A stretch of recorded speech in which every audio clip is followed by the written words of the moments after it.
Hey guys, tonight we re-stepping into a world that's somehow both hilarious and horrifying. A world where one goose could rewrite the law. Imagine cobblestone streets, slick with morning mist, merchants shouting prices, and in the middle of it all, a goose strutting like it owns the place. You probably won't survive this kind of medieval nonsense, but at least you'll sleep better knowing humans have always been this weird.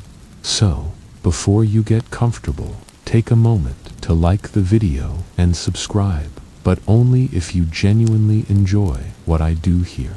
And I'd love to know, where are you watching from, and what time is it for you right now? Now, dim the lights. Maybe turn on a fan for that soft background hum, and let's ease into tonight's journey together. You walk through the marketplace of 14th century Dijon, France. The air smells of baked bread and horse manure, the usual perfume of the medieval economy. Bells clang from the church tower, children run barefoot, and suddenly chaos erupts. A goose, bright, white, loud, and utterly entitled, has just bitten the mayor's son. Hard, people scream. Someone throws a turnip. The goose, completely unbothered, flaps its wings, knocks over a spice stand, and waddles proudly toward a cart full of apple. It's funny, until it isn't, because the goose belongs to Lord Pierre de Montaigne, a noble who believes that any attack on his property, feathered or not, is an attack on his dignity. That single bite would lead to one of the strangest property laws in medieval Europe, the right of feathered possession. Essentially, if your animal caused harm while under your banner, you, not the victim, could claim damages. Yeah, you heard that right. If your goose attacked someone, you could sue them. Historians still argue whether this law was ever meant to be serious or just a flex by the nobility. But court documents from 1321 describe several farmers fined for insulting avian property.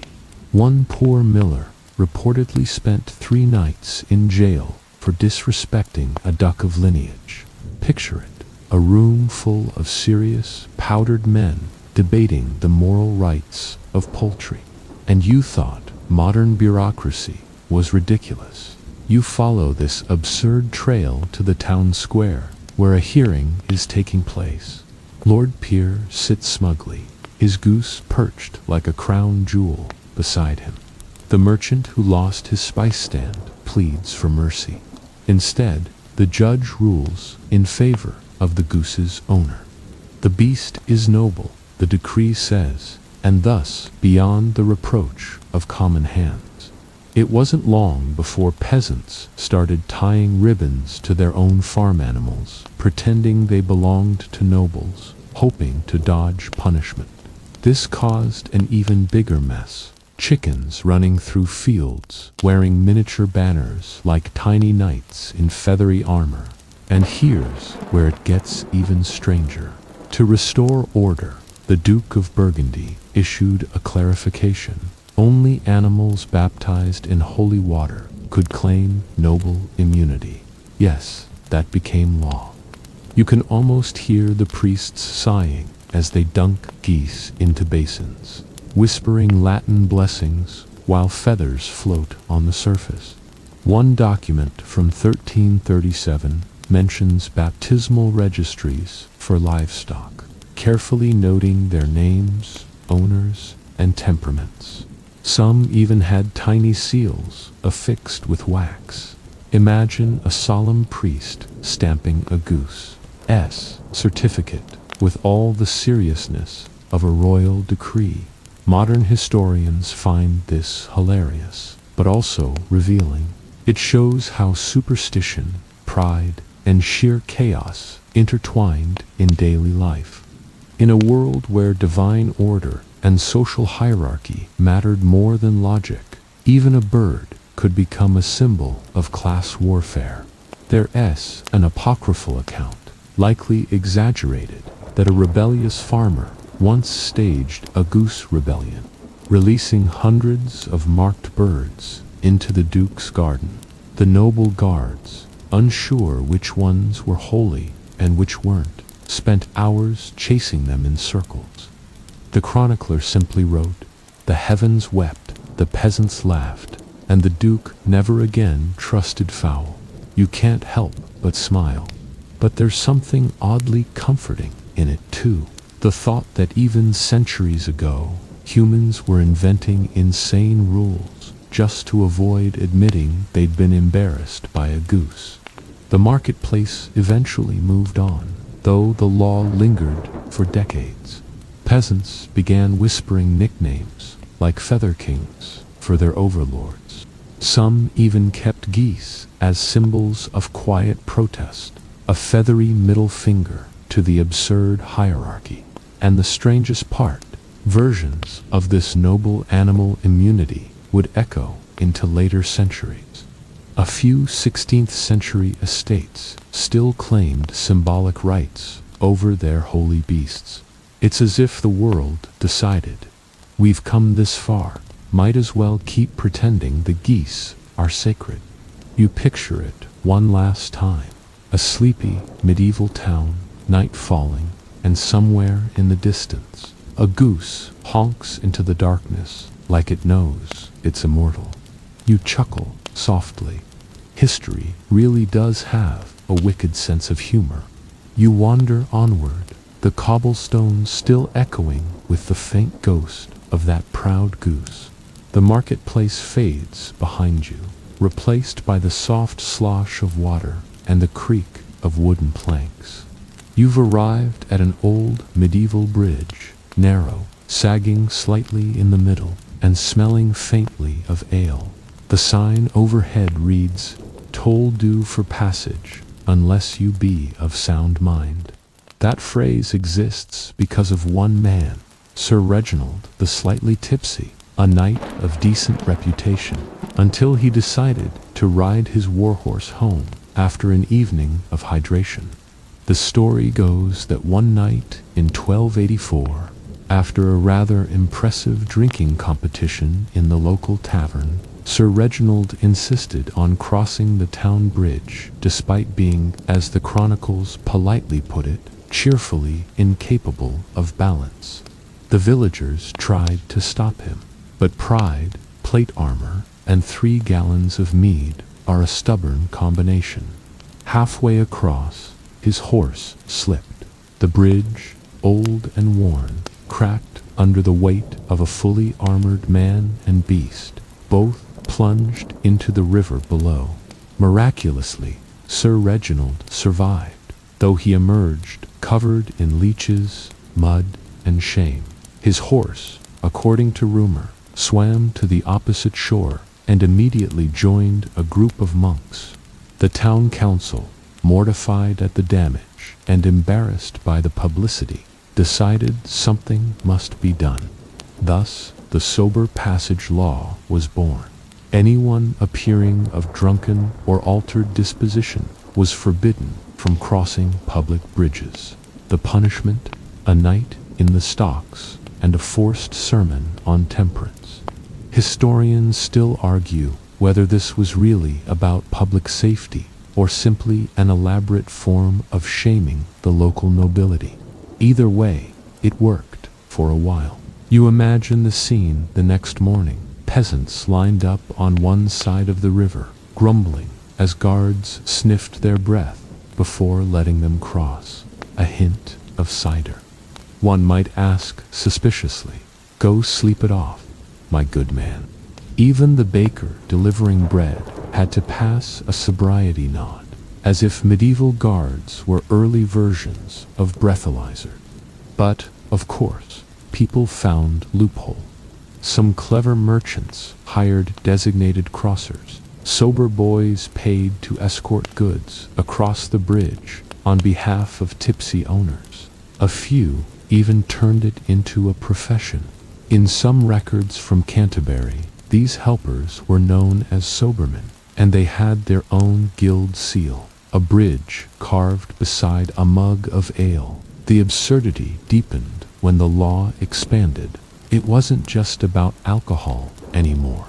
Altered disposition began to mean anything from sleep deprivation to romantic distraction. If a guard thought you looked love-struck, you could be denied passage. One lovesick troubadour was famously barred for sighing too deeply while crossing. Still, you can't help but feel for those guards standing there in chainmail, sniffing every traveler like medieval bloodhounds. Imagine a freezing night, torchlight flickering, the wind cutting through your armor, and your only job is to make sure the blacksmith hasn't had one too many. One chronicler wrote that some guards took bribes in the form of cheese or song, letting a few drunks through if they could sing a decent ballad. It's oddly charming, the idea that your ability to carry a tune could decide whether you sleep in your bed or in the mud. Yet beneath the humor lies something telling about the medieval mind.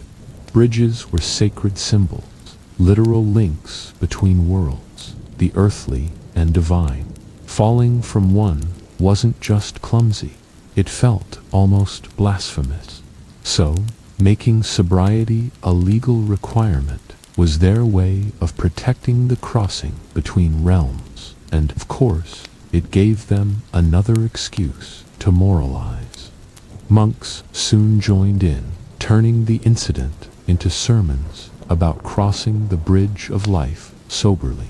Within decades, miniature carvings of bridges appeared in church art, often with drunken figures falling off one side and angels catching the sober on the other. The story of Sir Reginald became a cautionary bedtime tale for centuries. Mothers would whisper it to their sons before sleep: behave, or you'll tumble from the bridge like Sir Reginald the tipsy. You can almost hear the kids giggling under wool blankets, secretly rooting for the knight who just wanted one more drink. Some even say the sober passage law inspired later medieval road codes. Yes, they existed, including one rule stating that no cart driver could sing while handling reins. Apparently, humming was considered a distraction on par with drunkenness. And there's the quirky detail historians love: a single account of a bishop's procession halted mid-river because the priest in charge of the toll declared the bishop's horse unsteady from holy spirits. The bishop was forced to walk the rest of the way, barefoot, muttering prayers, and possibly vowing eternal vengeance. You picture yourself standing there, on that creaky bridge, lantern light shimmering off the black water below. The wind hums like a distant choir. Somewhere, you can almost hear the ghost of Sir Reginald chuckling, raising an invisible mug in salute. It's peaceful in a ridiculous sort of way. Humanity, it seems, has always needed rules to protect itself from itself. And every law, no matter how absurd, begins with someone doing something spectacularly stupid. As you move onward, leaving the bridge behind, the night deepens. The town's laughter fades into soft ripples on the river, and the faint clink of armor disappears. You step into the next shadow of history, where not men, but animals, would soon stand trial for crimes no human could predict. You leave the bridge behind, still half smiling at the thought of those guards sniffing travelers' breath, when a faint crowing cuts through the fog. It's dawn, or at least something pretending to be dawn. You follow the sound down a dirt lane, past crumbling stone walls and a row of shivering poplars, until you reach a little courtyard behind a church. And there, tied to a post, like a criminal awaiting judgment, stands a rooster. A crowd gathered. Priests whisper. A scribe dips his quill in ink. You blink twice, making sure you're awake, because yes, you're about to witness one of the most bizarre trials in medieval history. The year is 1474.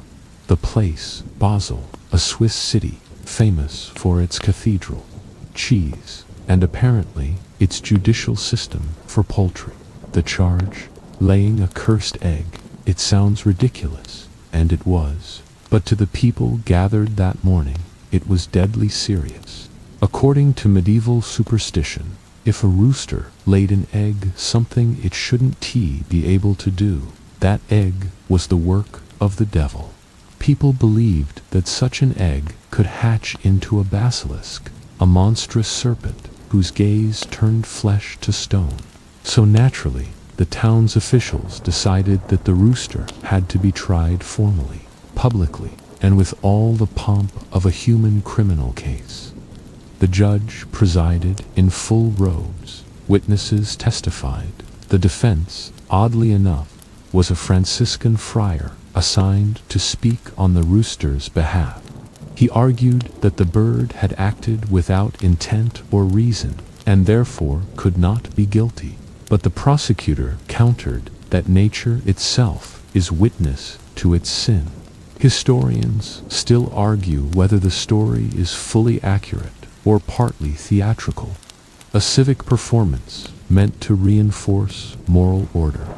But records of similar animal trials across Europe suggest this was far from unique. Cats, pigs, even beetles were hauled before courts in those centuries. One record from France describes an entire family of rats summoned to court for eating a farmer's barley. Their defense lawyer successfully argued that the rats couldn't appear due to the presence of hostile cats along the route. You can't make this up. The rooster of Basel, however, wasn't so lucky. After a brief deliberation, it was declared guilty of unnatural corruption. Its sentence, execution by burning, along with the alleged egg, which was paraded through the square as evidence. You stand in the crowd as the smell of smoke drifts through the air, mingling with incense and the faint aroma of roasted chestnuts from a nearby vendor. It's both tragic and absurd, the kind of event that makes you wonder how fear could turn so easily into theater. And yet, this single incident changed law across several territories. The authorities, realizing how hysterical the populace could become over strange occurrences, began codifying beastly conduct laws. These statutes allowed for animals to be seized, tried, and executed if their behavior threatened divine order. One court record from 1499 mentions a pig executed for the murder of a child, complete with a public hanging. Another mentions a swarm of locusts being excommunicated. Yes, you heard that right, excommunicated. A bishop literally stood before a field, read a Latin decree, and banished the insects in the name of God. And this all stemmed from incidents like our poor rooster's, cases that blurred the line between law, superstition, and spectacle. There's a strange comfort in realizing that people back then didn't separate the sacred from the silly. They treated everything from divine miracles to farm accidents as part of the same moral story. In that sense, the rooster's trial wasn't about cruelty. It was about trying to understand chaos in a world ruled by mystery. You glance again at the friar who defended the rooster. He looks genuinely heartbroken, as though the bird's fate were his own. He whispers a short prayer as the flames rise, something about innocence misunderstood. You can't hear it clearly, but the sound of it lingers, soft and mournful. Later, laws like these would inspire satirical plays and early political cartoons. A famous one from the 17th century depicted a rooster wearing a lawyer's wig, cross-examining a pig. Beneath it, the caption read, "In Basel, even the beasts know the law." And if you think that's where the madness ends, think again. Some regions actually recorded animal exorcisms as a civic service. A medieval priest named Bartholomew of Artois once claimed to have cast the demon of pride out of a horse that refused to carry its rider. The rider later fell off again, prompting a local law about improperly exorcised beasts. You almost have to admire the creativity.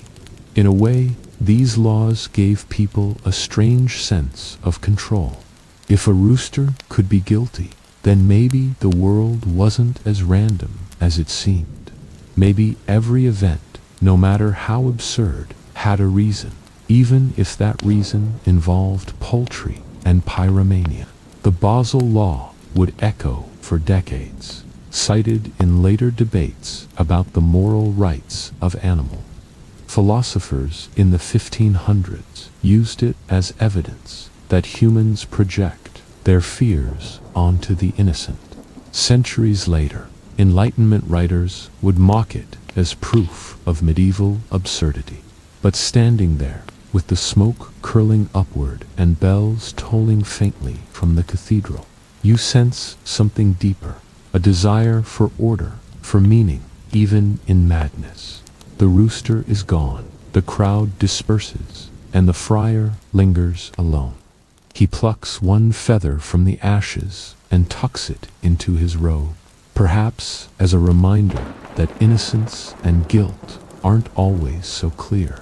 And as you walk away, the wind rustles through the nearby trees, sounding eerily like distant crowing, as if the bird's spirit still has something to say. You pause, half smiling, half haunted. Medieval law, it seems, had a knack for turning nonsense into eternity.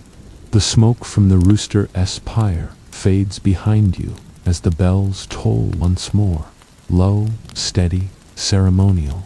You follow their echo through winding alleys until the cobblestones widen into a great square, glinting faintly under banners of crimson and gold.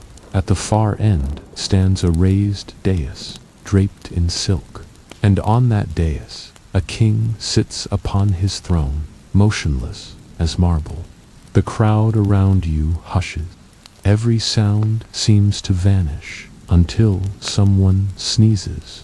It's not loud, not dramatic, just a quick achoo from a nervous monk in the front row. But in this world, timing is everything. Because the monk sneezed right as the king lifted his hand to bless the people. You can almost feel the collective gasp, a wave of horror rolling through the square. The king freezes mid-motion, eyes narrowing like the edge of a blade. For a heartbeat, you could swear even the birds stopped flapping. That single sneeze would go down in history as the reason for one of the strangest royal laws ever recorded, the Silence of Sanctity Act.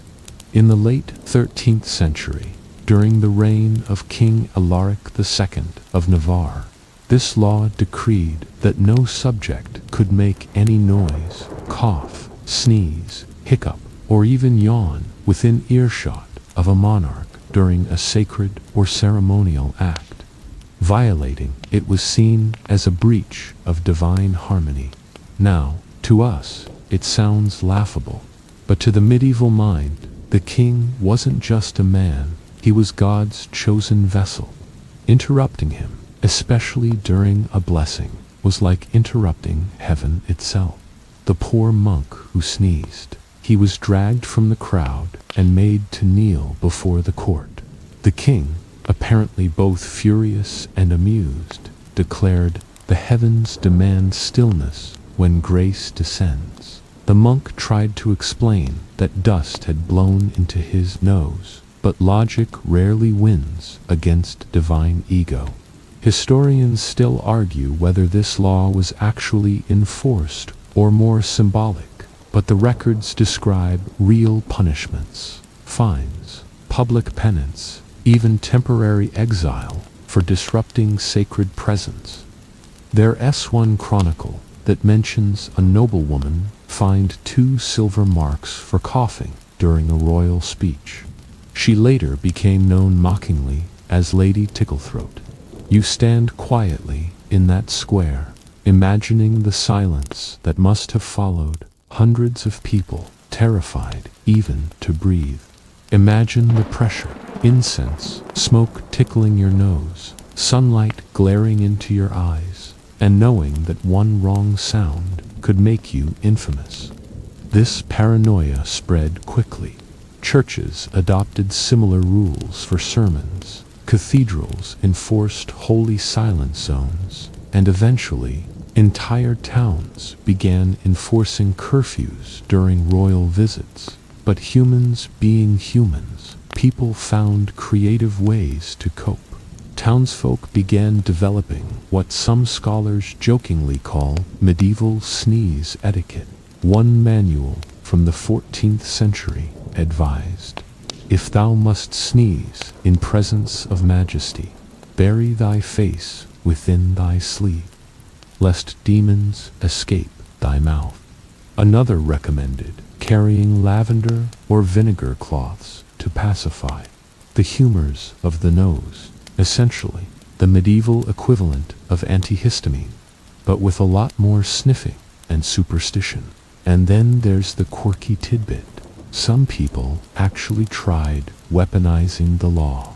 A cunning merchant, knowing his rival had the king's audience, allegedly paid a stable boy to release pepper into the air vents of the hall. When the rival sneezed mid-presentation, the king erupted in fury and had him fined for sacrilegious audacity. The merchant got the trade contract. The boy got a free loaf of bread. The law, apparently, had become a tool for politics and pranksters. You can't help but smile at the irony. A law meant to enforce divine dignity being used to orchestrate petty revenge. That's the medieval way, really, taking the sacred and turning it gloriously stupid. Still, some took it deeply seriously.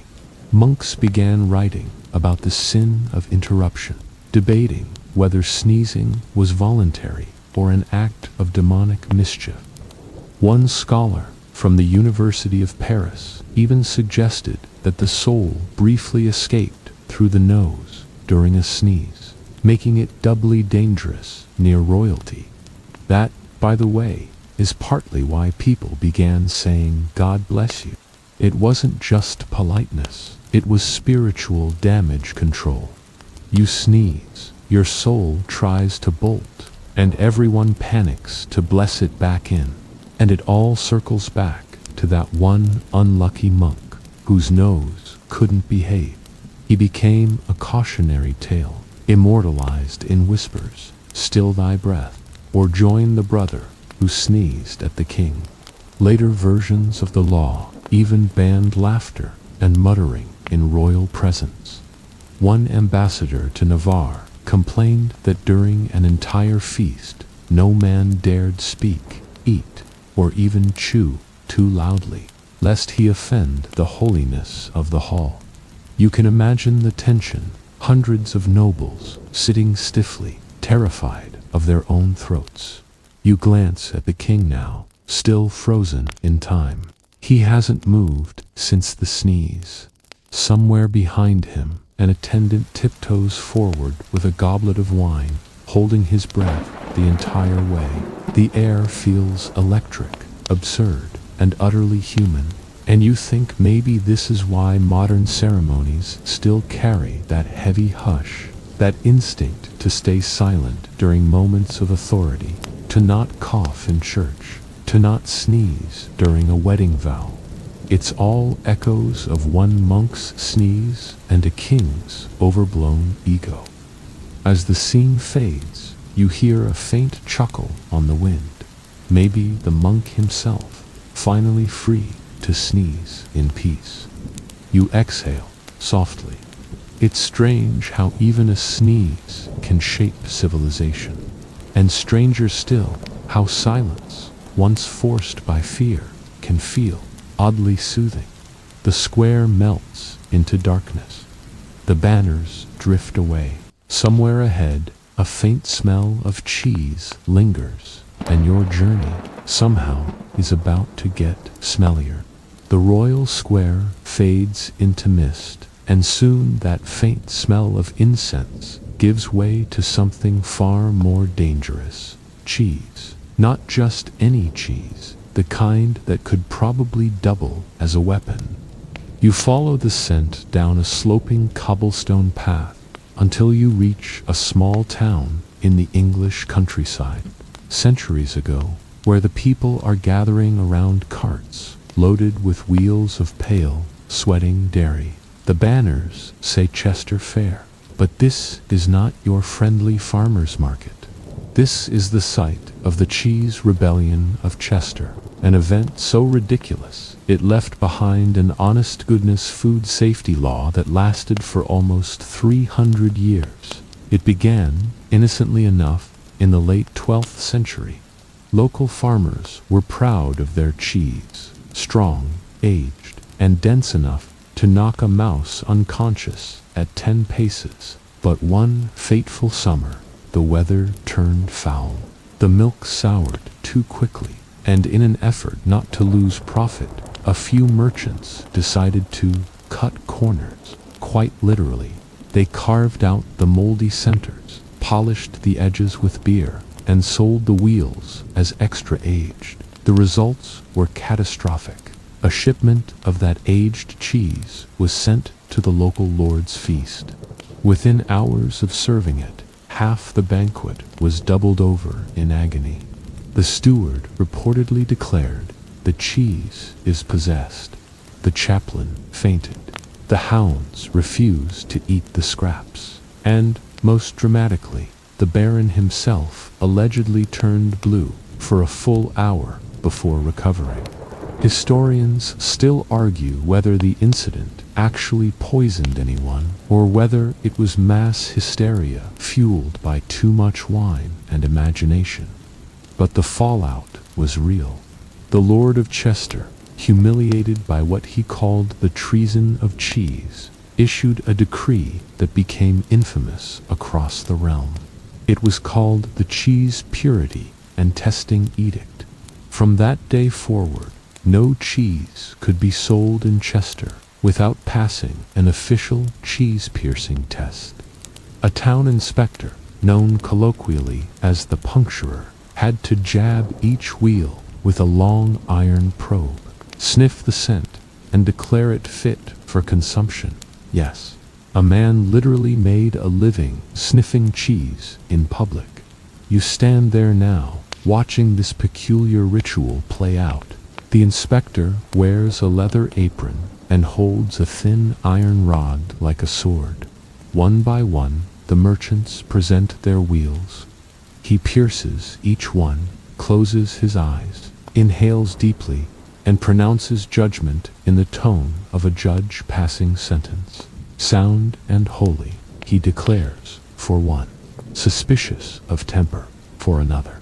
And when he hits a bad one, the crowd groans as if witnessing a public execution. The offending wheel is rolled aside and ceremonially thrown into a pit of lime. The townsfolk cheer, the merchants grumble, and the inspector moves on to the next wheel, his nose a national treasure. Oddly enough, this absurd ritual made a real difference. Food poisoning cases dropped, and Chester became famous for lawful cheese. Neighboring towns mocked the practice at first, until their own nobles fell sick from bad dairy, and they quietly adopted similar inspection. Before long, much of England had variations of cheese testing laws, and it didn't stop there. Eventually, these food inspection customs evolved into early versions of market regulations, precursors to modern public health systems.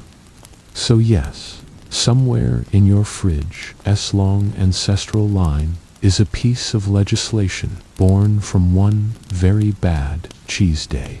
Of course, humans being humans, the system still got weird. Merchants started bribing inspectors with test cheese, fresh, fragrant samples handed over before the real sniffing began. Some even perfumed their cheese with herbs or wine, trying to disguise spoilage. One court record mentions a man fined for enchanting his cheese with false fragrance. Imagine that written on your criminal record. There's even a quirky story about a cheese wheel put on trial for assaulting the senses. A noblewoman complained that the smell was so strong it caused her to faint. The seller was fined for malicious fermentation. You chuckle softly, but beneath the absurdity lies something endearingly human. The medieval world didn't have science as we do now, so people used ritual, law, and drama to make sense of risk. If the cheese made you sick, it wasn't bacteria, it was betrayal, witchcraft, or divine punishment. And because of that thinking, a sniff test became a sacred duty. The puncturers of Chester even formed a guild, complete with mottos like "Through scent, we serve." There are still surviving seals in local archives showing a cheese wheel pierced by a spear. It sounds like satire, but it's completely real. One chronicle even mentions a local priest blessing a particularly large cheese wheel before a fair. When asked why, he replied solemnly, "To prevent demons from ripening within." Historians still debate whether that was metaphorical or not. Probably not. You imagine the fair at sunset now, banners fluttering, merchants laughing nervously as inspectors sniff their goods. Children chase each other between the carts, and the smell of dairy fills the air like incense. The absurd law that began with illness and outrage has now become a kind of folk theater, half science, half spiritual insurance policy. And in a way, it worked. No one ever forgot the rebellion of the rotten cheese, and the law remained on record until the 18th century. Even when it was repealed, one town elder argued to keep it, saying, "Better to pierce in peace than perish in pride." You step away from the fair, your nose tingling faintly with the ghost of 1,000 sniffed cheeses. Somewhere behind you, the last wheel rolls away into the pit, and the crowd cheers one final time. The air grows cooler now, sharper, tinged with smoke and laughter. And ahead, through the darkening mist, you hear the echo of bells and laughter that doesn't sound entirely safe. Because next, a jester's prank is about to turn fire into law. The mist parts again, and suddenly you're standing in the courtyard of an old stone fortress, lit only by torchlight. The air is thick with the smell of burning pitch and roasted meat. A crowd gathers in a loose circle, their faces flickering orange in the flames. At the center, a jester dances. His cap jingles with tiny bells, and his grin is just a little too wide. This is no royal festival. This is chaos wrapped in laughter. The jester's name, at least in the surviving records, was Marin of Warwick, a prankster so infamous that his name became a warning whispered to children. Don't play with fire like Marin. It began during the Feast of Candlemas. In the mid-1300s, the castle's servants were celebrating the end of winter. Ale flowed, candles burned, and for once, even the guards were allowed to laugh. Marin, ever the entertainer, decided the night needed a miracle of light. So, while the feast raged inside, he slipped into the courtyard and began arranging torches into patterns. A sunburst here, a spiral there. The onlookers clapped as he lit them one by one.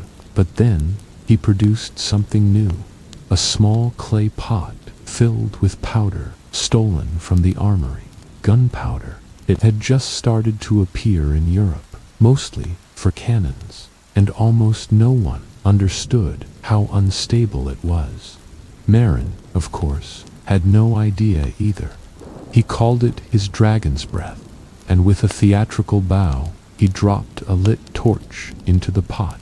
The explosion wasn't too massive, not enough to destroy the castle, but it was loud enough to blow open the banquet hall doors, scorch the tapestries, and singe the lord's beard. Chickens scattered, candles toppled. For a few seconds, everyone thought the devil himself had come to dinner. When the smoke cleared, Marin stood in the center, blackened but alive, muttering something about inventing the sun. The silence that followed could have shattered stone. He was thrown into the dungeon immediately, and yet something strange happened next. The Lord of Warwick, once his temper cooled and his beard regrew, realized that Marin's foolishness had exposed a serious problem: fire safety. The castle's wooden ceilings and oil lamps had nearly turned the whole place into a funeral pyre. So, in an ironic twist of history, Marin's prank led to one of England's earliest fire prevention laws. The Warwick Edict of Lamps was passed that same year. It stated that no torch, candle, or lamp could be left unattended after the 9th bell of the night. Guards were assigned flame duty, roaming the halls with buckets of sand and water. Even kitchens were forced to douse their hearths before midnight. The penalties were steep. Anyone caught breaking the rule had to pay a fine or spend a night in the cold courtyard, a symbolic cooling off. You can almost see it now.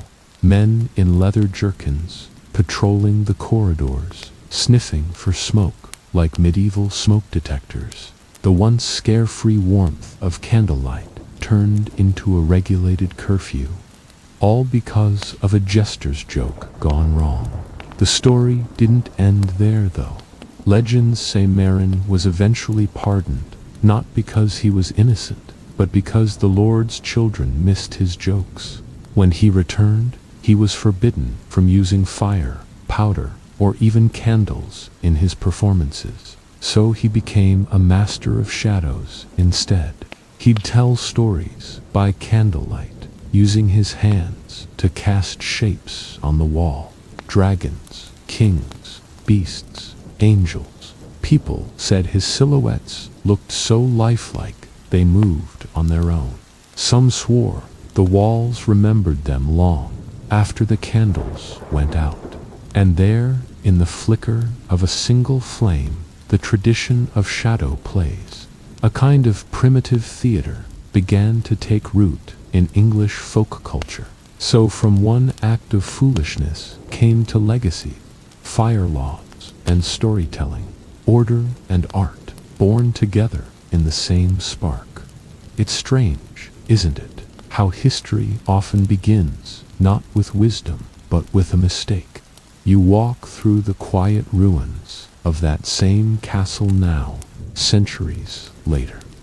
The walls are cracked, ivy creeping through the stones. Somewhere deep in the night, you imagine you can still hear the echo of Marin's laugh, that reckless, echoing sound that accidentally changed the rules of a kingdom. One jester, one explosion, and suddenly humanity decided to start managing light instead of fearing it. You pause, looking up at a single surviving torch bracket, still blackened from old soot. The flame that once destroyed nearly everything has become the symbol of civilization itself, the light we guard, not the one we play with. And as the wind moves through the hall, you feel the night cool around you, a soft, tired reminder that even chaos can leave behind order. In the distance, a bell tolls, slow, deep, and tired. That sound leads you toward the next story, because where there are bells, there are clocks. And in the next chapter of this sleepy history, time itself begins to tick for the first time. You follow that echoing bell down a narrow cobblestone alley where frost hangs in the air like old breath. The sound grows louder, not the wild ring of alarm, but the steady rhythm of time being kept. Somewhere ahead, a baker is already awake, stoking the oven before dawn. The scent of yeast and ash drifts through the fog. You step closer, and you see him, Thomas the breadwright, bent over his scales, measuring flour by candlelight. He hums softly, unaware that the law about to fall upon him will ruin his life and then rewrite centuries of food regulation. It starts, as these things often do, with hunger. The year is 1267. England is deep in famine. The harvest failed, rats multiplied, and the church bells toll more for funerals than for weddings. Bread, simple, brown, ordinary bread, has become as precious as gold. Thomas, like many bakers, is caught in a moral tug-of-war between survival and service. He knows his customers are starving, but he also knows that grain costs more than he can afford. So one cold morning, he does something desperate. He cheats. A few ounces shaved off every loaf, a trick of the scale, just enough to save a handful of flour each day. The difference of a feather, he mutters, convincing himself it won't matter. But feathers add up. By the week's end, townspeople are whispering that the baker's bread feels lighter, hollower. The rumor spreads faster than the smell of his oven. One hungry widow accuses him before the town bailiff, slamming a loaf on the table and shouting, "This bread has less soul than my dead husband." The insult sticks, and so does the scandal. Within days, the king's inspectors arrive. They weigh Thomas's bread and find that each loaf is short by a single ounce, barely noticeable to most eyes, but enough to label him a light bread man. Now, here's where it gets wild. Instead of punishing Thomas privately, the town council decides to make an example of him, and out of that spectacle, a law is born. They call it the Assize of Bread and Ale. It decrees that every baker must bake loaves according to a royal standard weight, and those caught cheating must atone not with coin, but with symbolic shame. So they bring Thomas into the market square, tie a wooden loaf around his neck, and march him through town. The crowd jeers, the children throw crumbs, and the priests recite verses about honesty. The baker who weighed his soul, they call him, and though the phrase was meant as mockery, it sticks in history's throat like a hard crust. From that moment onward, the weight of bread becomes a matter of law, not trust. You can imagine it. Medieval officials carrying tiny brass weights shaped like loaves, comparing them against bakers' scales. Bakers terrified of the bread testers, known in some towns as tastemen. Each morning, they'd check the balance.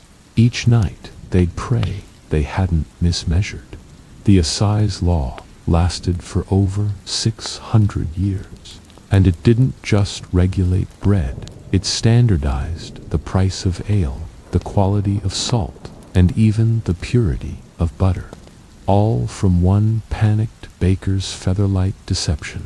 Historians still argue whether Thomas truly cheated out of greed or survival. Some claim his flour was damp, making the weight fluctuate naturally. Others believe the inspectors exaggerated to justify royal taxation. Either way, Thomas became the unlucky soul through whom the crown learned to measure honesty by the ounce. But perhaps the strangest part isn't the law itself, it's what it inspired. Because while officials obsessed over bread weight, no one noticed what Thomas was doing in secret. After being shamed, he began experimenting with air. He mixed his dough longer, kneaded it harder, folded it over itself, until the loaves rose higher and lighter than before. Villagers mocked him at first. Look, the fool makes clouds for supper. But one day, the smell of his baking drifted over the market again. When they tore open his new loaf, they found it soft, airy, and golden, unlike any bread they'd ever seen. Thomas had accidentally invented the precursor to modern leavened bread. The law that ruined him had pushed him to create something entirely new. It's a pattern you start to notice the longer you walk through medieval history.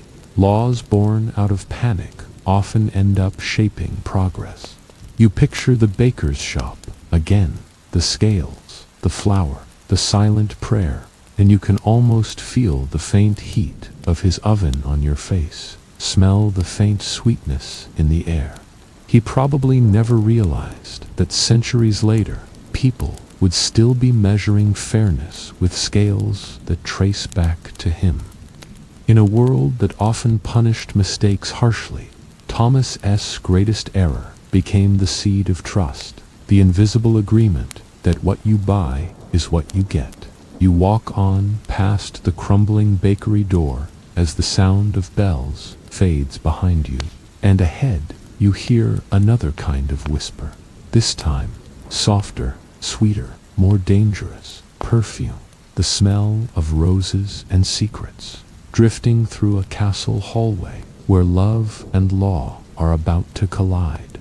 You follow that trail of perfume down a candlelit corridor, the kind that seems to stretch forever, with tapestries whispering as you pass. Each one smells faintly of rose oil and honeyed wax, the signature scent of the wealthy and the damned alike. Somewhere beyond the velvet curtains, laughter flutters through the air, high, silvery, and just a little too nervous. That's where you find her. Lady Isolde of Kentmere, sitting before a polished bronze mirror, grinding dried violets into powder. She's beautiful, of course, though not in the way stories usually tell it.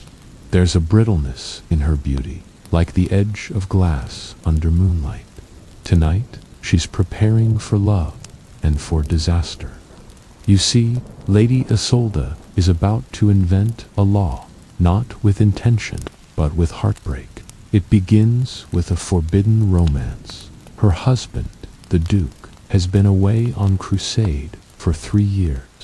In his absence, she has fallen for someone she should not have, a young court musician with a voice that could make angels blush. Every night, he plays beneath her balcony. Every night, she leans out to listen, and every night, her fear grows, because in medieval courts, love outside marriage isn't just frowned upon, it's fatal. So, she seeks help from the only person who can keep a secret, the castle apothecary. He, an old man with ink-stained hands and jars that hum quietly when the moon is full. When she confesses her heart's trouble, he doesn't blink. He simply nods and says, "Then you'll be needing a potion." He hands her a vial filled with shimmering red liquid. "A few drops of this," he whispers, "and the man who smells it will fall deeply in love with the first face he sees."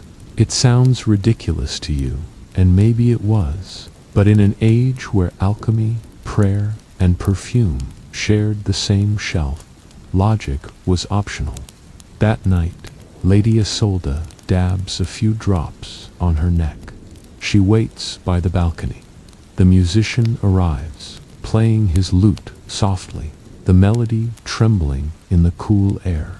She leans forward, heart pounding, and then the wind changes. Instead of wafting upward, the perfume drifts down into the courtyard below, where two guards are chatting. Within moments, both stop talking mid-sentence, blink rapidly, and then, in one of history's most absurd turns, begin professing love to each other, loudly, dramatically, publicly. The next morning, the entire castle is talking about the bewitched guards. Within days, whispers of witchcraft reach the bishop. By week's end, Lady Isolda's chamber is raided. Bottles, oils, herbs, everything confiscated. The apothecary is dragged to the courtyard in chains. And from this single wind-blown accident, a new decree emerges: the regulation of perfumes and potion. An actual medieval ordinance in parts of France and England that limited who could buy, mix, or sell scented elixirs, especially those believed to alter emotion or desire. You're probably thinking, they made a law because two guys caught a whiff of perfume. Yes, they did. The law declared that potions of affection could only be crafted under church supervision, and all perfumers had to register their ingredients. Certain flowers, especially violets, lilies, and musk, were banned from high society for decades. Even stranger, that law helped birth the profession of perfumery. Before the scandal, scent-making was a side craft practiced by monks, healers, and occasionally smugglers. Afterward, nobles demanded safer, approved fragrances. Guilds formed. Recipes were written down. Distillation improved. Historians still argue whether Lady Isolda's story was real or symbolic, a cautionary tale, maybe even propaganda from the church to control female influence. But something did happen around that time, because court records from Kentmere mention a noblewoman's scent and the madness it caused. And there's more. Remember the apothecary. He escaped execution by promising to serve the church. His later formulas became some of the earliest holy oils used in anointing rituals, turning a scandal of love into a symbol of faith. So, one misplaced breeze rewrote how people smelled for centuries. You lean closer, breathing in that ghostly perfume still hanging in the air, the scent of violet and tragedy, and it hits you that the entire medieval world was full of these contradictions. Love turned into law, beauty turned into evidence. Lady Isolda's fate, they say, was merciful. The church allowed her to live, provided she joined a convent. There, she spent her final years making incense for prayer, and though no one dared call it perfume, it was said her blends made the sisters dream of springtime even in winter. You walk on from her cell, down the corridor of stone and silence. The scent fades, replaced by the smell of sweat and steel. Outside, the world is louder again, a fanfare of trumpets, clanging armor, and the snort of horses. A tournament is about to begin, and in the chaos of jousts, wagers, and pride, another absurd accident is waiting to make history. This time, it won't involve perfume. It'll involve pants. You step out into sunlight for the first time in what feels like hours. The air is buzzing, the kind of excitement that only comes from the promise of violence in shining armor. Banners whip in the wind, trumpets blare, and the crowd hums with mead-soaked anticipation.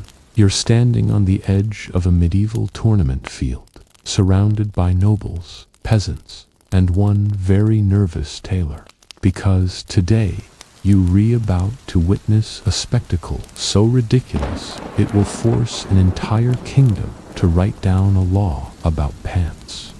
The story begins with a man named Sir Reginald of Locksley, dashing, proud, and deeply allergic to humility. He was famous across England for winning every joust he entered, not because he was the strongest, but because he looked the part. His armor gleamed brighter than any other, his horse wore silk, and his wardrobe could bankrupt a barony. But Sir Reginald had a flaw: vanity. And vanity, in medieval times, could get you killed, or worse, embarrassed forever in the public square. That morning, as the trumpets announced the first round, Reginald strode into the arena wearing a brand new piece of fashion imported from France, tight hose sewn directly to his tunic. It was supposed to look elegant, seamless, and daring, the height of nobility. Unfortunately, the design hadn't been battle-tested. As he mounted his horse, the crowd gasped, not because of his grace, but because the tension in the fabric produced a very audible rear rip. It was subtle at first, but by the time he took his first charge down the jousting lane, half the seam along his thigh had split open, revealing far more than medieval modesty permitted. The crowd roared, the ladies fainted, or pretended to, and his opponent, a less talented knight named Sir Walter of Fenshire, was laughing so hard he dropped his lance mid-charge. Reginald, in a panic, tried to steer his horse away, but the crowd was already chanting. Some even tossed scraps of fabric at him like flowers. The chroniclers later described it as a scene of great merriment and indecency. In modern terms, a wardrobe malfunction went viral before viral was even a thing. Now, medieval courts had seen scandal before, duels gone wrong, nobles brawling over insults, even drunken bishops falling off balconies. But this was new. This was public nudity by accident. The church was not amused. Within a week, clergy across England began condemning tight and lascivious garments that cling to the limbs of men. One bishop went so far as to call it the devil's tailor work. So Parliament, never one to miss a chance to regulate fun, passed a decree known as the Statute of Dress in Joust in Court 1364. It required that all knights wear properly fitted garments, allowing freedom of movement and concealment of the flesh.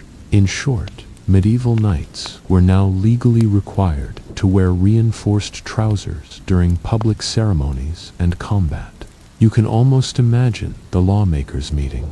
Gentlemen, it has come to our attention that Sir Reginald's breeches have endangered both public decency and the morale of the realm, and thus an entire industry of armor-compatible tailoring was born.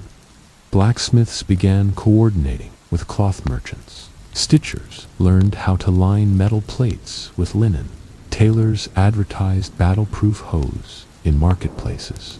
Historians still argue whether Sir Reginald's disaster truly caused the law or merely coincided with growing tension between nobility and the church. But several manuscripts mention a knight whose dignity was rent asunder, which is about as close as medieval documentation gets to naming names. The oddest ripple effect came years later. The same tailoring guild that enforced the dress code began experimenting with ways to strengthen seams, leading to the creation of double stitching and the earliest precursors of modern trousers. Yes, in a way, your jeans owe their existence to one embarrassed knight's exposed thigh. There's a small comfort in that, isn't there? The idea that fashion progress came not from brilliance, but from one man's very public humiliation. You wander past the now empty tournament field. The trampled grass smells of sweat, ale, and regret. A single torn piece of crimson cloth lies half buried in the dirt. Maybe just a flag, or maybe the last scrap of Sir Reginald's infamy. As you walk, you can still hear the distant echo of laughter, not cruel, but human, the kind of laughter that history never quite forgets. You can picture the painter hired to immortalize that day. He probably started with noble intent, capturing chivalry, valor, all that, and then slowly realized he depainted a portrait of a man desperately clutching his dignity while his pants surrendered to gravity. It's almost poetic, and yet, out of that absurdity came one of the earliest examples of dress regulation, centuries before uniforms or safety codes. It's the same logic that governs soldiers' gear, surgeons' gloves, even astronauts' suits, all because a man couldn't keep it together in front of an audience. The wind shifts, carrying away the last of the laughter. You feel it cool against your skin, and for a moment it almost sounds like applause. Then, faintly, from somewhere behind the field comes the low, heavy moo of a cow. You turn, half expecting another joke. But this next story isn't funny, because the next law wasn't born of embarrassment. It was born of tragedy. The sun dips low, casting long shadows across the palace grounds. You hear the distant clatter of hooves, the rhythmic squeak of wooden wheels against cobblestones, and the occasional startled cry of a horse. Somewhere ahead, a carriage rattles along the uneven stones, heavy with its precious cargo. Inside sits Prince Edmund of Gloucester, just 17, brimming with confidence and charm. His velvet jacket glimmers in the dying light, his sword tucked at his side, and a crown-shaped cap perched precariously atop his head. He is about to meet his destiny, and it comes in the form of a cow. Yes, a cow. This is 1373, and the royal stables are in chaos. Peasants are moving livestock to the outer fields for the winter, and the king's personal herd of prize cows, enormous, horned, and entirely uncooperative, has been set loose near the palace gates. Edmund, unaware of the bovine uprising, decides to take a carriage ride to inspect the grounds. He waves cheerfully at the servants, completely ignoring the low, ominous bellowing echoing through the courtyard. The accident happens quickly. A massive brown cow, nicknamed Bertha the Bold by the stable hands for her tendency to charge anyone wearing boots, sees the approaching carriage as an affront. Perhaps it's the glint of silver buckles, perhaps the jingling of harness bells, perhaps just bad cow judgment, but in a single, terrifying moment, Bertha charges. The carriage wheel strikes a rut, the horse shies, the vehicle tilts, and Prince Edmund, in a display of tragic gravity, is thrown directly onto the cobblestones. Bertha steps forward, and the crowd screams. Miraculously, the prince survives with nothing more than a broken collarbone and a bruised ego. But the court panics. The next day, the king summons his council. They convene under candlelight, quills scratching on parchment, and decide this cannot happen again.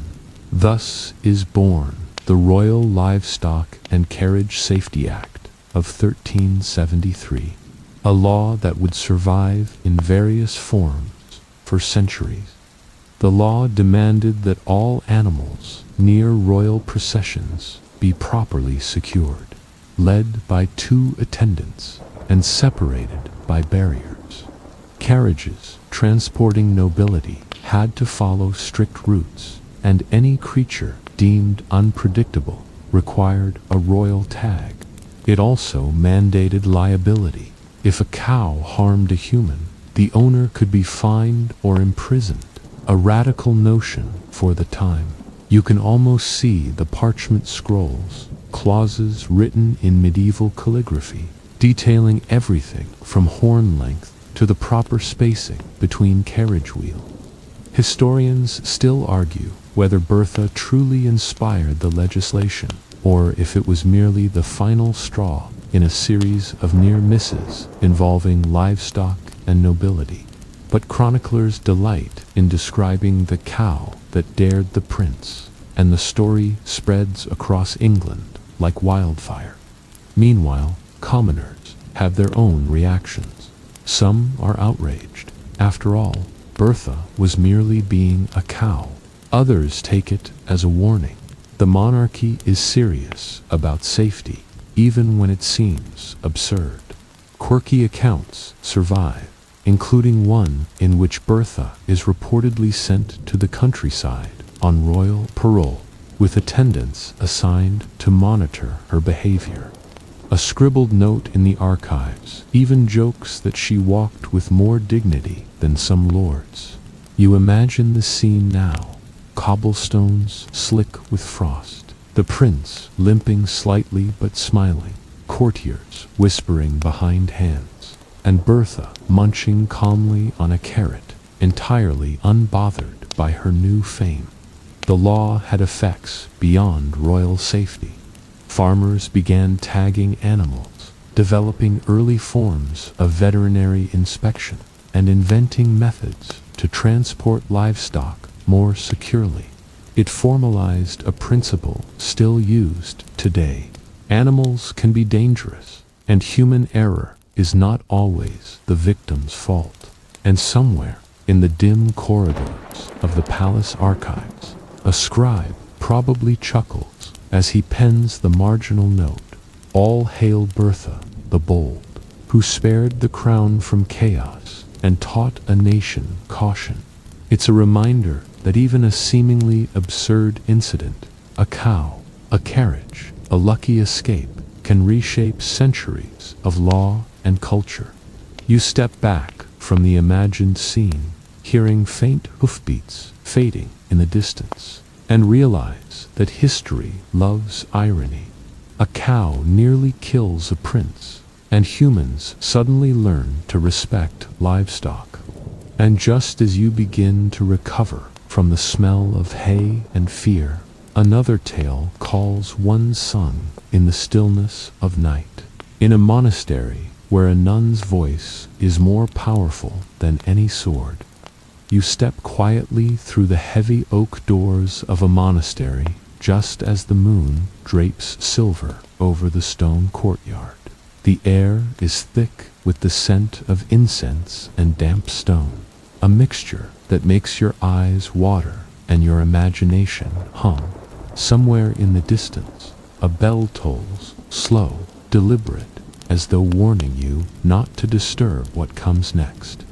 The source of the commotion is a single voice, Sister Magdalena, known to her fellow nuns for both her hauntingly beautiful singing and her temperamental attitude toward silence, begins her nightly chant.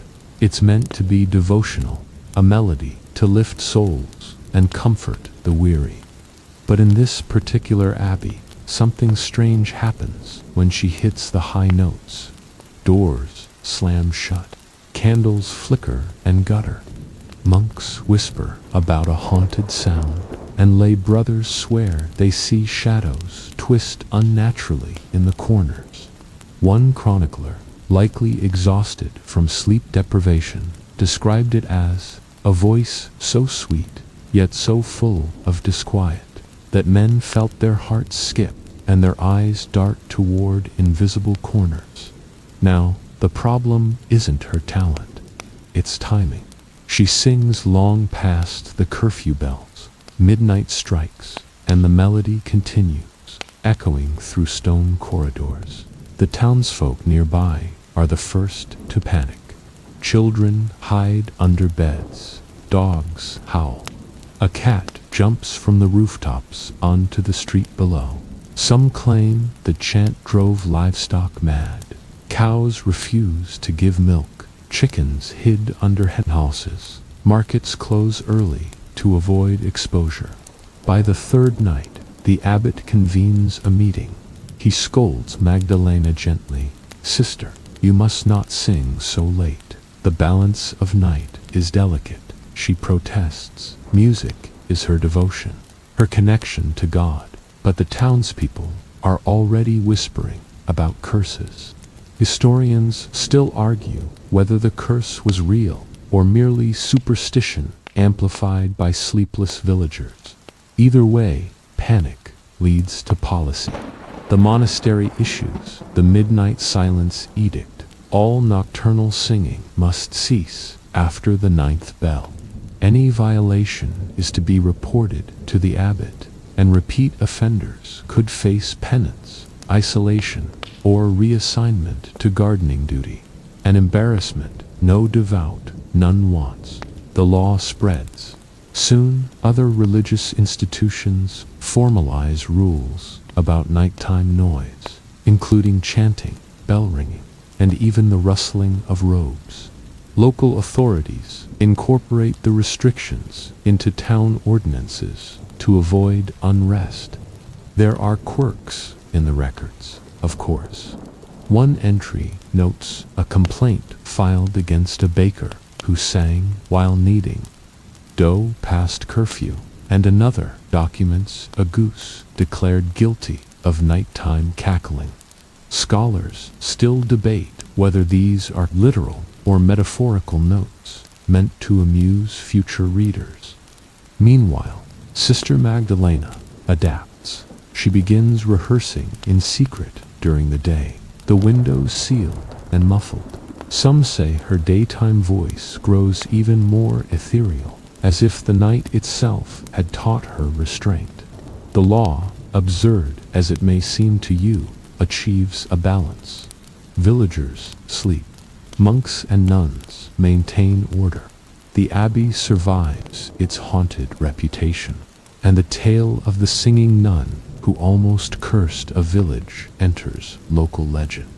You imagine standing in the cloister yourself. The moonlight glints on stone.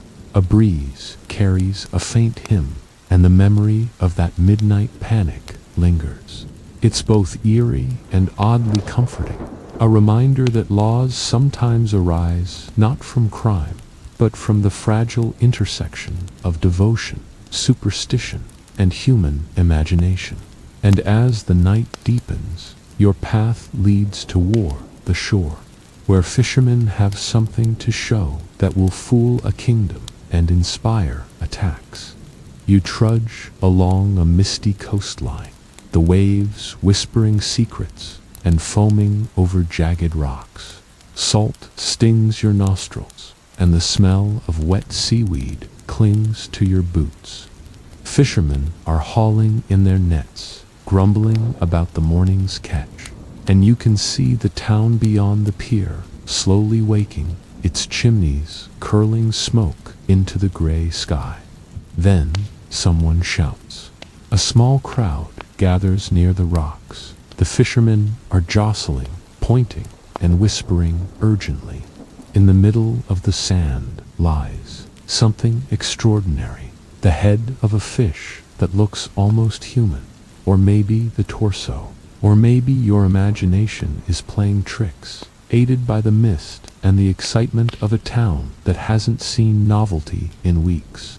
The so-called mermaid is a clever forgery sewn together from fish parts, porpoise bones, and a dash of theatrical exaggeration.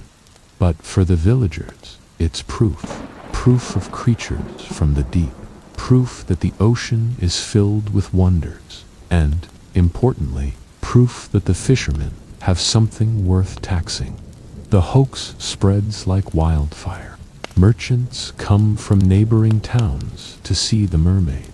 Children clamber over each other to catch a glimpse. Scholars from the city arrive with microscopes and curiosity, scratching their heads and wondering if it's an undiscovered species or just an elaborate prank. Historians still argue whether this was the first mermaid scam or merely a continuation of centuries-old maritime folklore. The local lord, of course, sees opportunity.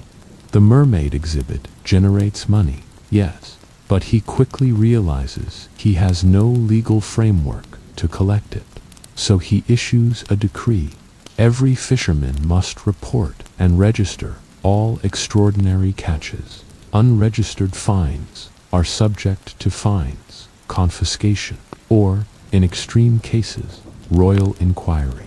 This law, initially meant to catch mermaids, gradually encompasses all unusual marine life: dolphins, unusual crabs, even oddly shaped lobster. Inspectors are appointed, tax ledgers are kept, and the town becomes one of the earliest examples of marine catch documentation in England. The funny part, most of the marine creatures reported after that were exaggerations or hoaxes. Some chroniclers joke that townspeople once claimed a floating barrel of cabbage was a sea monster. But the law persisted. You can see the ripple effects. The legislation introduces a precedent for wildlife regulation, inspection, and taxation. It makes local fishermen cautious, encourages honesty, and even inspires early forms of natural history documentation.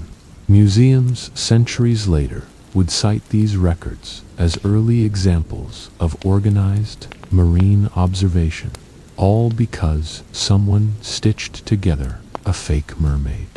Meanwhile, the fishermen who invented the hoax are either heroes or villains, depending on who you ask.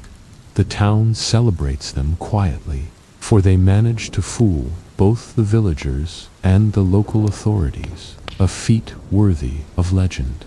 You imagine standing there on the pier, watching the tide tug at your boots, and realizing that humans will always try to profit from belief.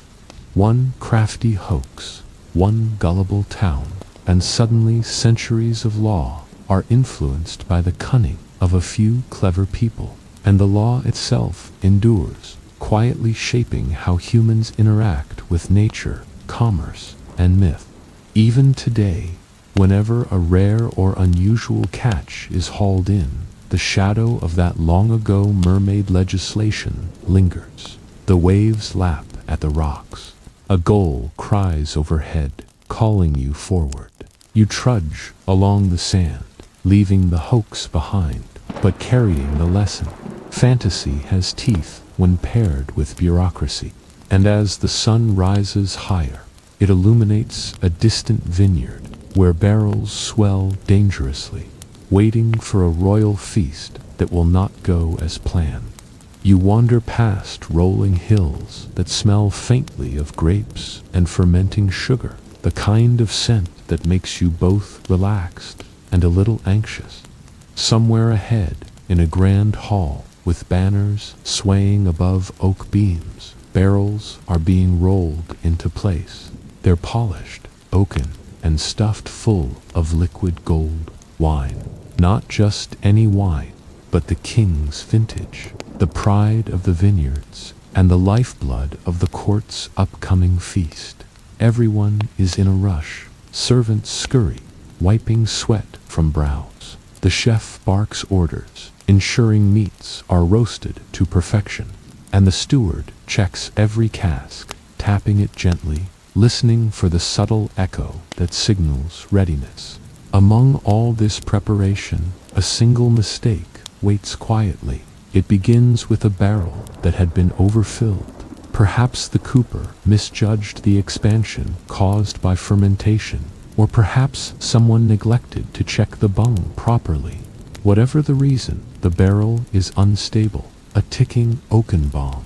The feast begins. Nobles gather in their finest silks, jewel-studded brooches gleaming in candlelight.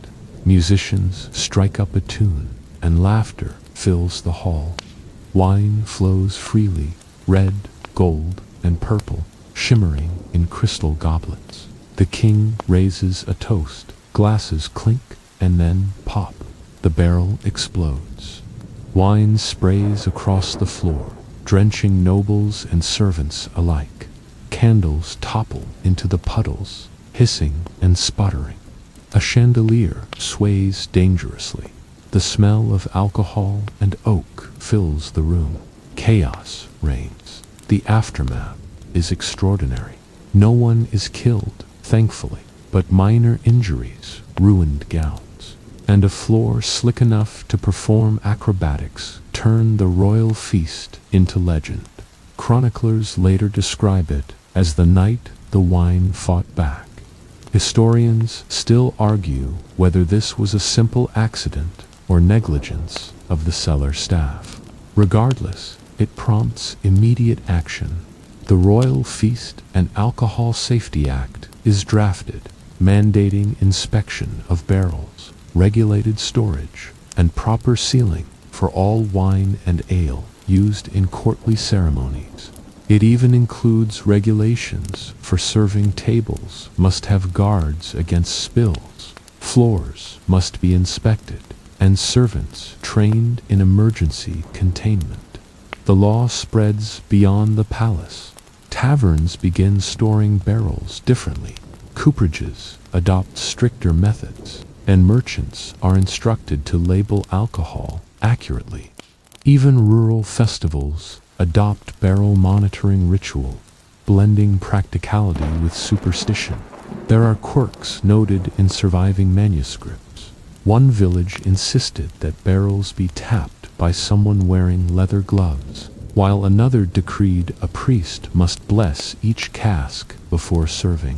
Scholars still debate whether these were symbolic gestures or actual legal requirements. The story of the exploding wine barrel endures not just as a tale of mishap, but as an example of how practical legislation often arises from absurd accidents. Nobles would laugh about it at future feasts, whispering about the barrel that sought vengeance, while artisans perfected their craft to prevent another incident.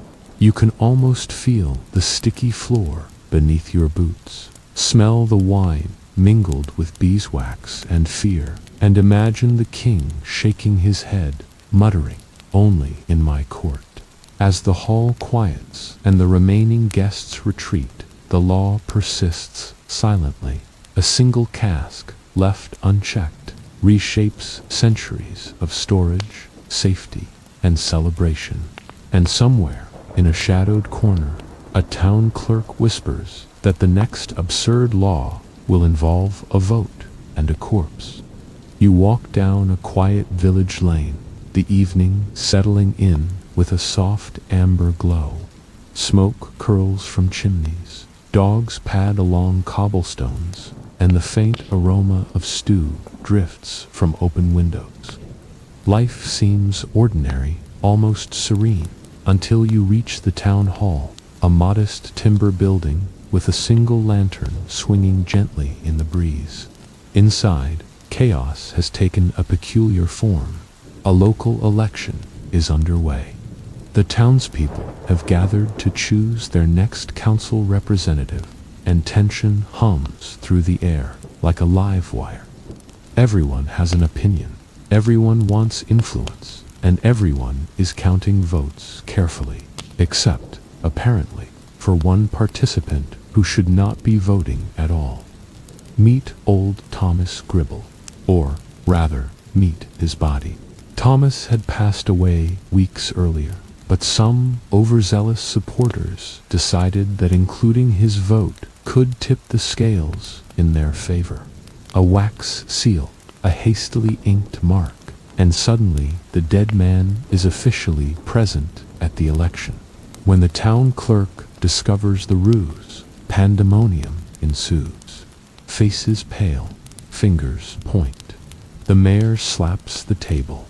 People argue about morality, legality, and whether Thomas would have even supported the party now in contention.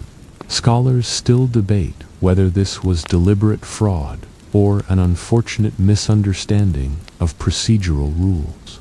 The incident sparks one of the most surreal pieces of legislation in medieval history, the Corpse Voting and Civic Integrity Act. Under this law, it becomes illegal to submit votes on behalf of the deceased.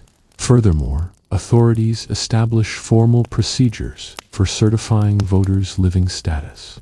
Any attempt to use a deceased person's voice, hand, or signature in an election.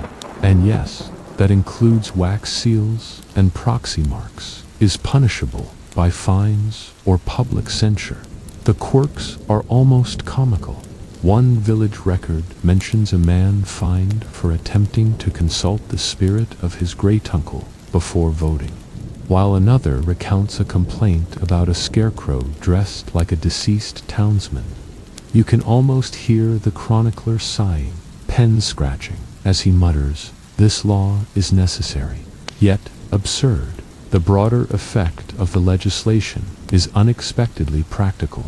It formalizes voter registration, encourages accurate record-keeping, and inspires local governments to keep meticulous documentation of residents, births, deaths, and civic status. Without realizing it, a bizarre prank sets a precedent that echoes through centuries of electoral regulation. You can picture the scene later, long after Thomas's wax-marked vote has been invalidated. Villagers shaking their heads, laughing nervously, telling stories of the ghost voter that could still influence local politics if one was indeed careful.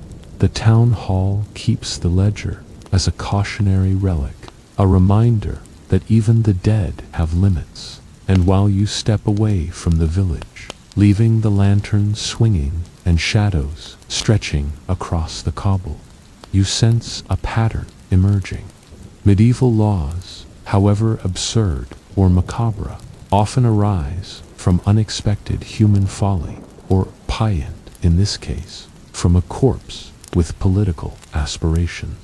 Somewhere beyond the village, in a festival hall, music thumps and villagers dance, entirely unaware that the next law will involve not fraud politics or perfume, but movement itself, and the terrifying consequences when a community cannot stop dancing.